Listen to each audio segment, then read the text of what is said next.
You know what's wild? I've met people pulling six figures who are still completely broke. And I've also met people earning half that amount who are quietly building real wealth.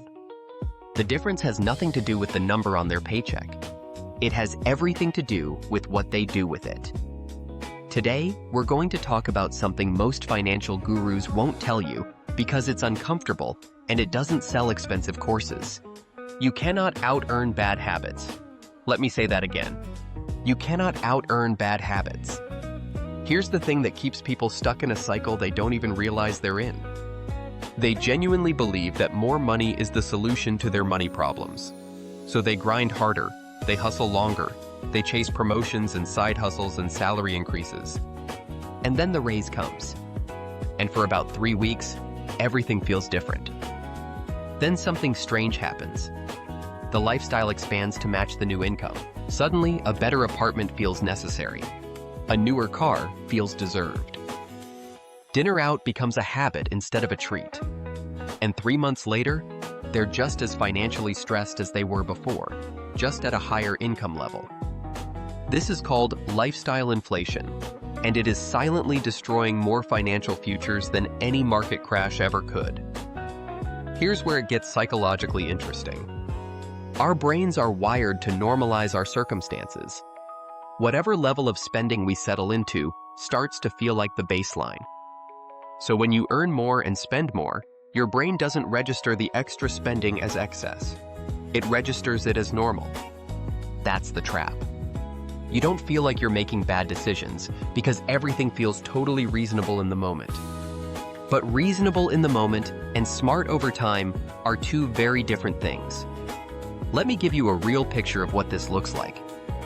Imagine someone who makes $40,000 a year and spends $38,000. Then they get a raise to $60,000. If their habits don't change, they don't save the extra $20,000. They spend $58,000 instead of $38,000. Their savings rate barely moves. Their stress barely moves. The number in their bank account barely moves. The income went up significantly. The outcome barely changed. That's the habit problem in action.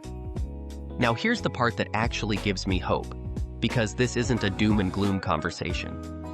The flip side of this truth is enormously powerful. If you can't out-earn bad habits, then you absolutely can build forward with good ones. And the beautiful thing about good financial habits is that they compound. Not just your money, your entire relationship with money compounds over time. Someone earning an average income, but consistently saving a percentage, avoiding unnecessary debt, and making deliberate spending decisions will almost always end up in a better position than the high earner who never examined their habits.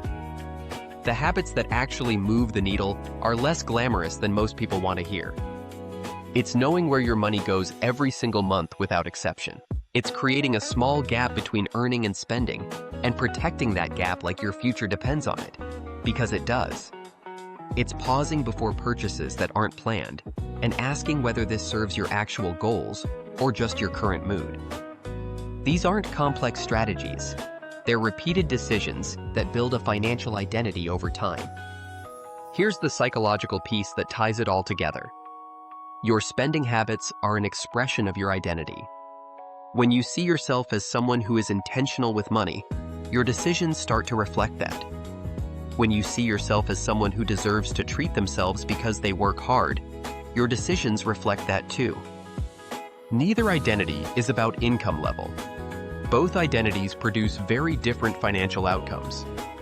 This means the real work isn't finding more income streams. The real work is examining the story you tell yourself about what your money is for. So what do you actually do with this? Start by getting honest about one habit that's costing you more than you realize. Not to shame yourself, but to see it clearly. Awareness is the entry point. Then make one small but consistent change and hold it for 30 days. That's it. One habit, 30 days. You're not redesigning your entire life. You're building evidence that you are someone who makes intentional choices with money. And that evidence stacks up faster than you'd think. The income you earn is largely out of your control in the short term.